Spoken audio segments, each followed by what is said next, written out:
গরম গরম চাপটি খেতে চলে আসতে হবে শ্বশুর বাড়ি। এখন আলহামদুলিল্লাহ 5টা। 1 বছর টানা পরিশ্রম করতে করতে করতে করতে এখন 5টা দোকান হইলো।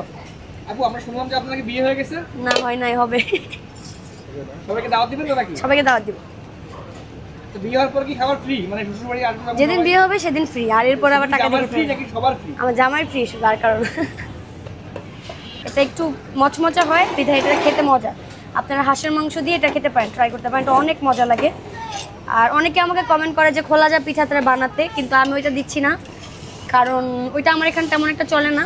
আমার এখানে চাপটি, ছিটা রুটি আর চাল রুটিটা বেশি চলে, সেজন্য আমি আসলে এক্সট্রা আর কোনো কিছু তুলতেছি না, আপাতত এগুলোর মধ্যে থাকবো। আর শীতের মধ্যে চিতই পিঠাটা আপনারা পাবেন, চিতই পিঠা 20 টাকা হবে, আর এই চাপটি আপনার 20 টাকা, আর এই যে ছিটা রুটিগুলো এগুলো 20 টাকা পিস। আর এখানে চালের রুটি আছে, চালের রুটিটা হচ্ছে 10 টাকা পিস। গরম গরম চাপটি খেতে চলে আসতে হবে শ্বশুর বাড়ি। হ্যাঁ, এটা হচ্ছে 40-41 নম্বর পিলার, জামাইবাজার শ্বশুরবাড়ি এখন যেটাতে আছি। আর আপনারা আমাকে বউবাজারও পাবেন, 50-51 নম্বর পিলার, ওখানে গেলেও শ্বশুরবাড়ি পাবেন। 15 নম্বর সেক্টরে গেলেও শ্বশুরবাড়ি পাবেন, 90-91 নম্বর পিলারে গেলেও শ্বশুরবাড়ি পাবেন।